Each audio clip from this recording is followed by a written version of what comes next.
Hello, friends, as we take a long, slow walk through the book of Matthew, getting to learn Jesus. We're looking at just three verses today, Matthew 6, verses 22 through 24. I want to begin with a quote. It says by an author, writer David Foster Wallace, not a Jesus guy, but in 2005 he gave a commencement address at Kenyon College.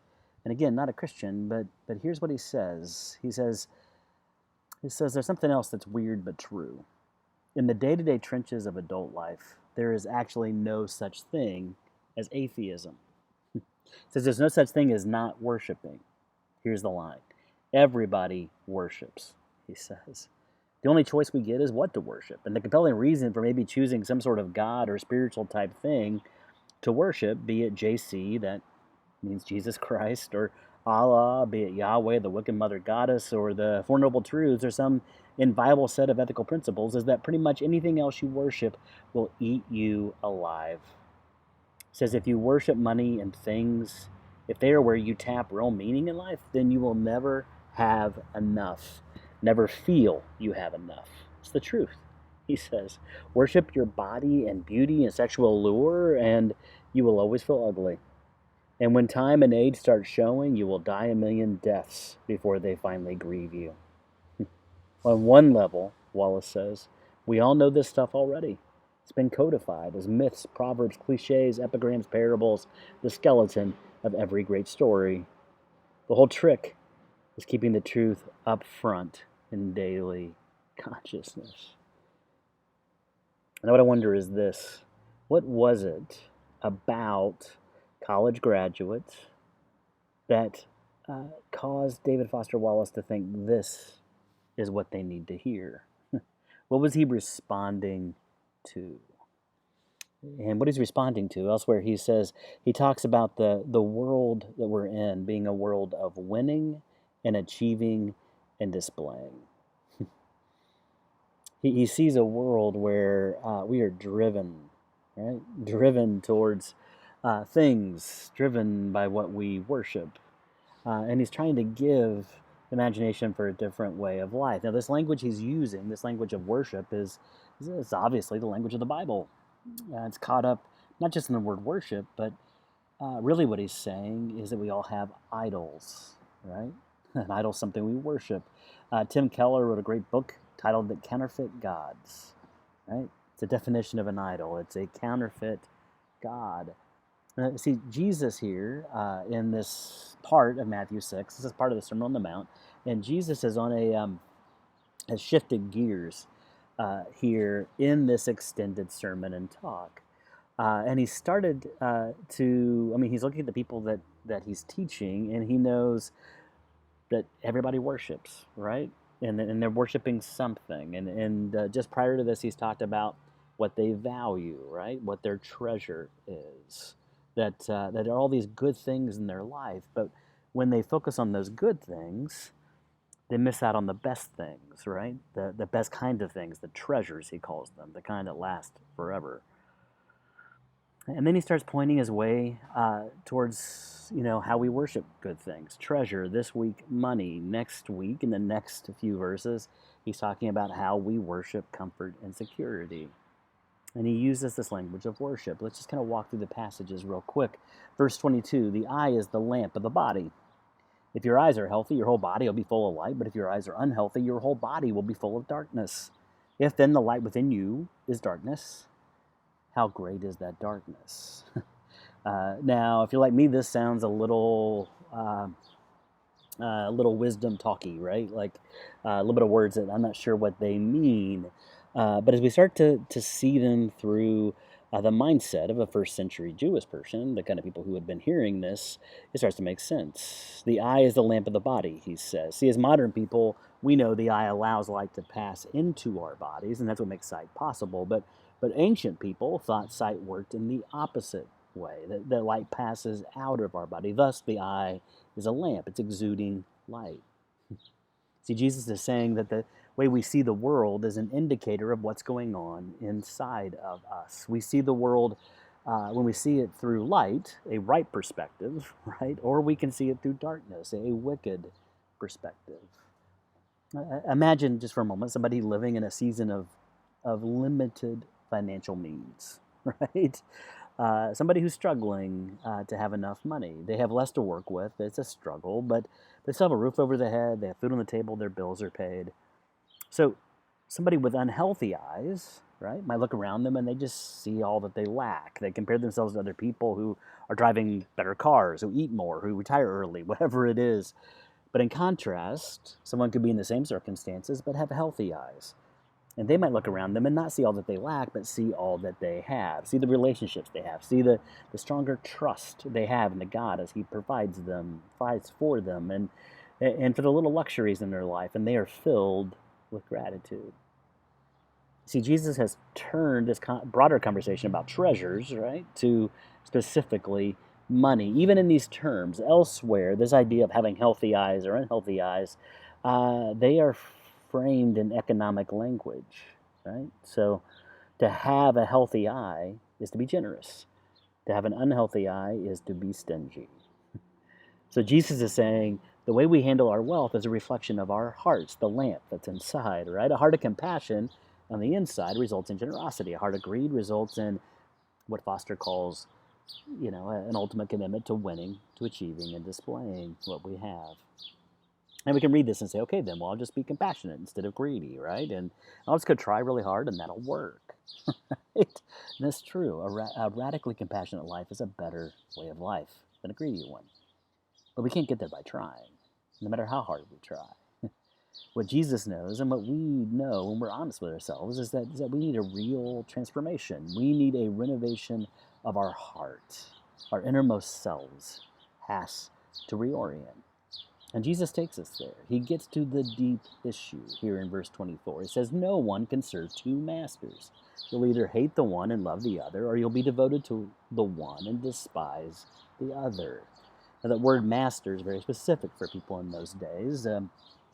Even while today, when we hear the word slave, that brings something different to mind for us out of our own American story. But in the first century, Roman and Jewish systems of slavery were really, really clear and look really different than what those in our particular past.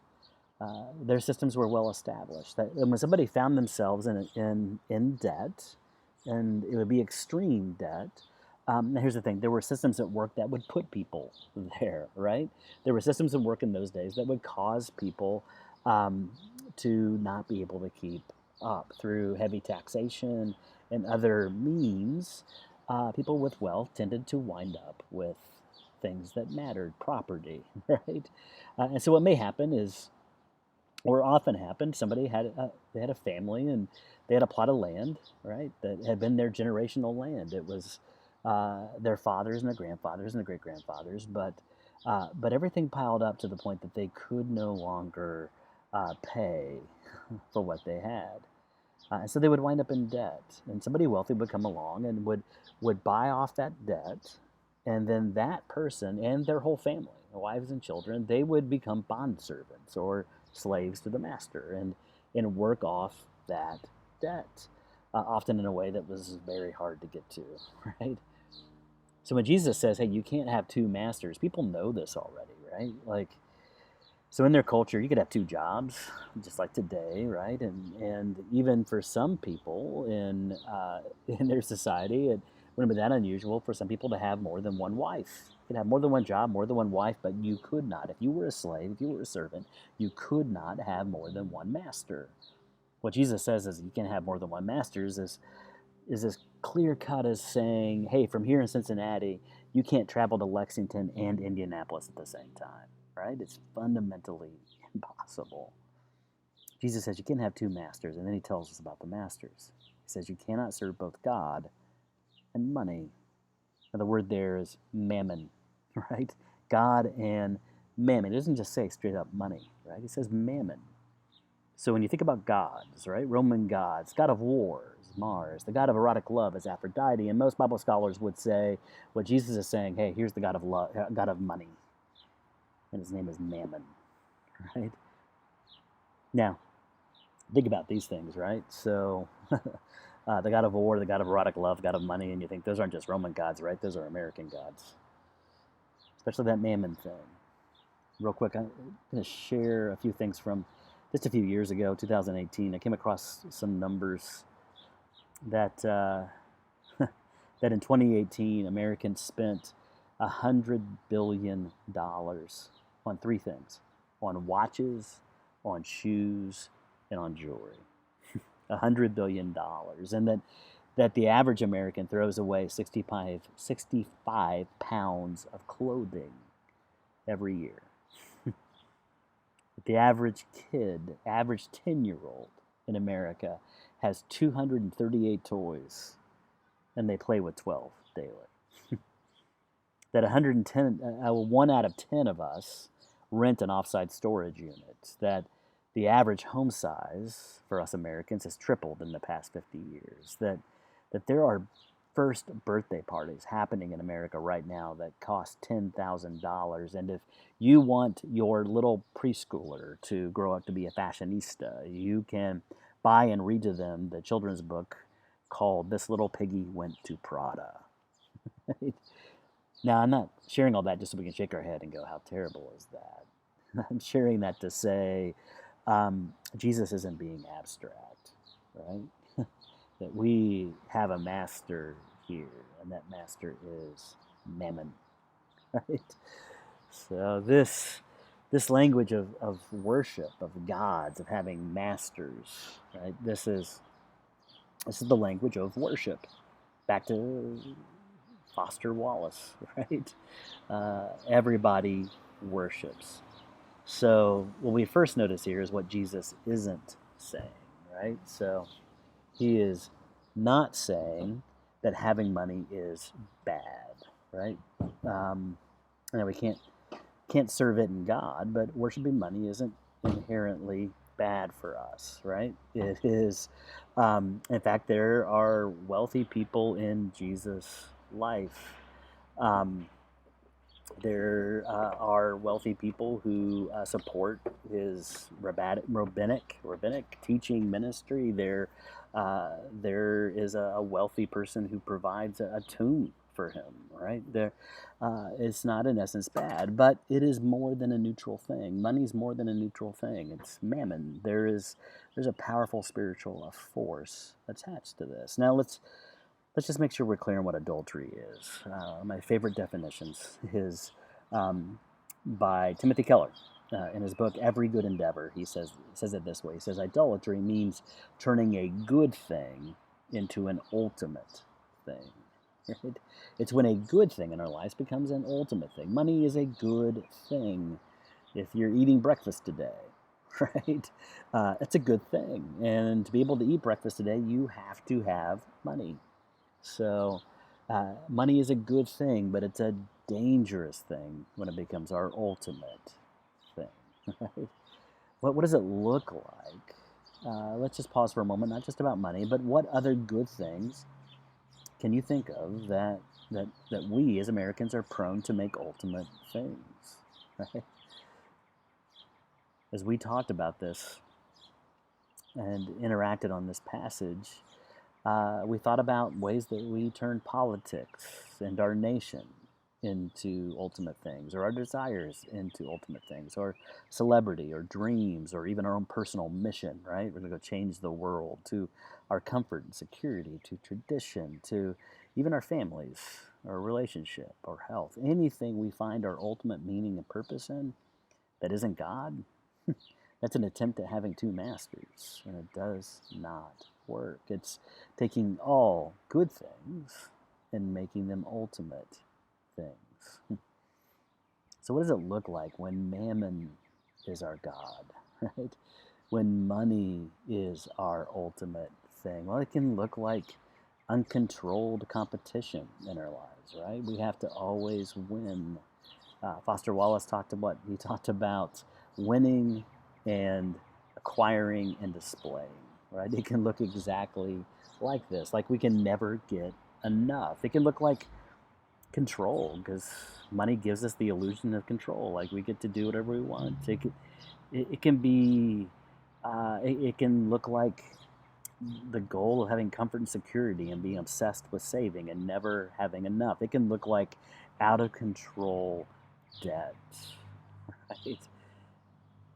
When mammon is our God, we can find that we are fearful, right? Fearful to lose what we have, fearful that we don't have enough.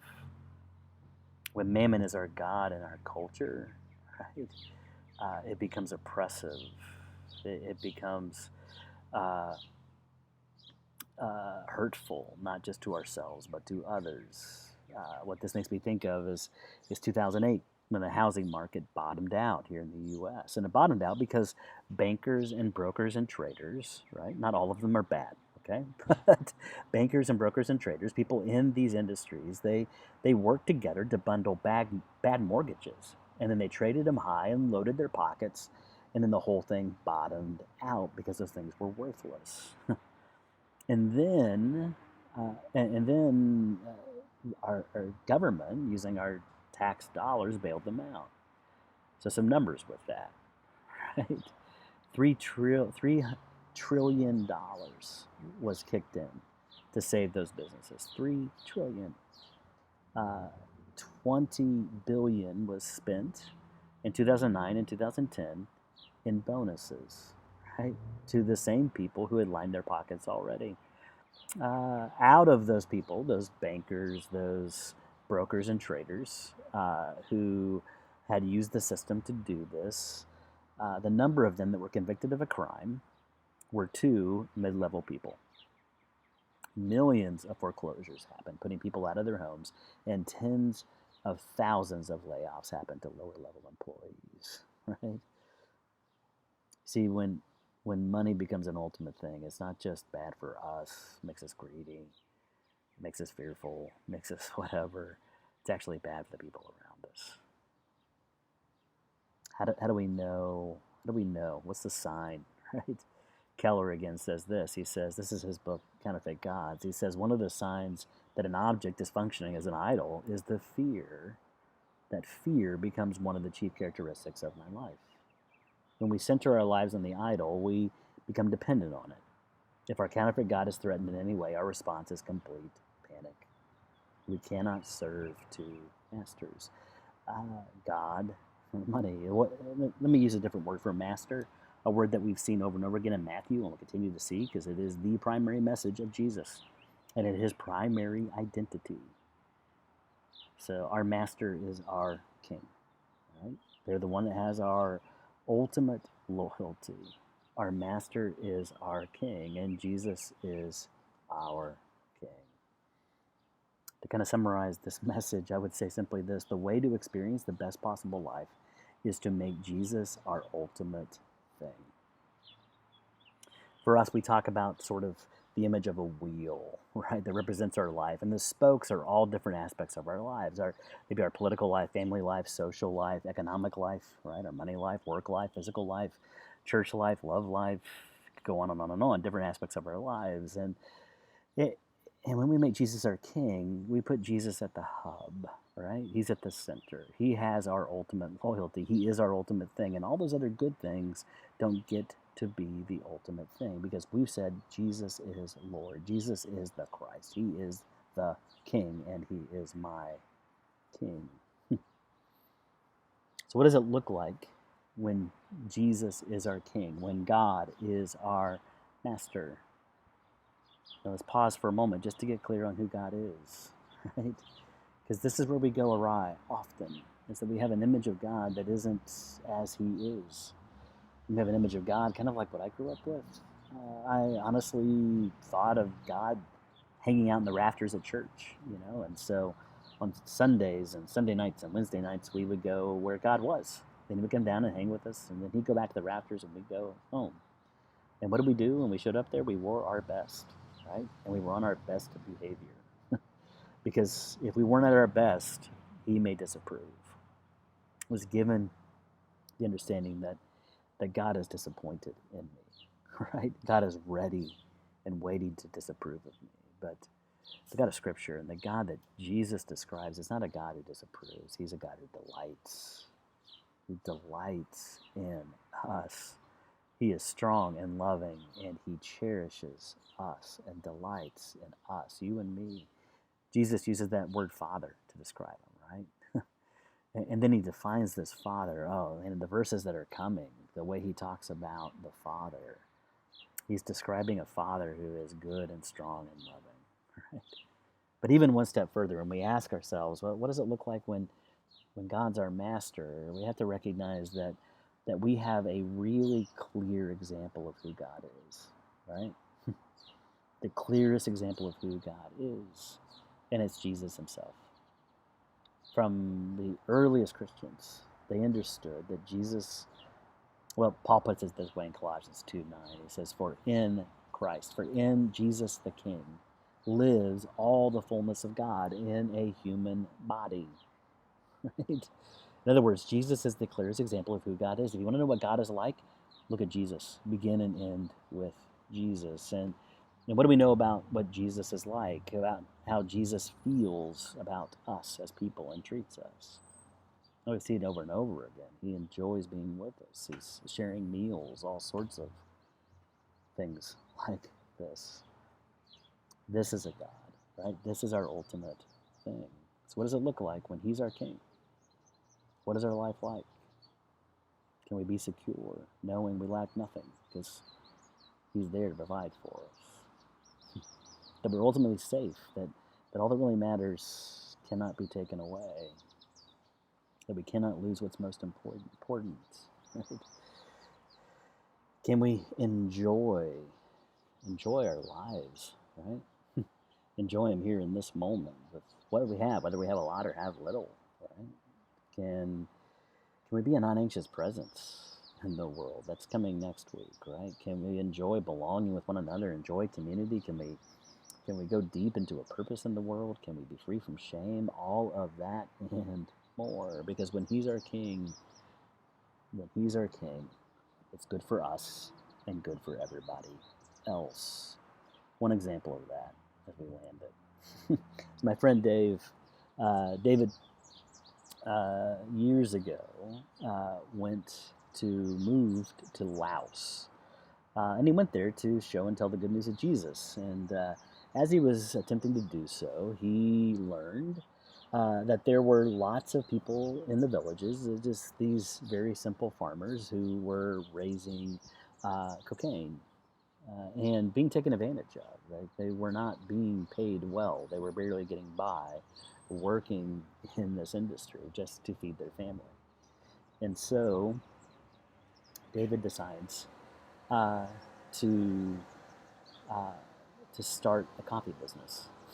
And he invites them to start raising coffee for him and pays them a good wage. Right? And ultimately, he has enough of this where he's now selling coffee around the world, and he's training other people to work with and manage all of these little farms and these villages that he has.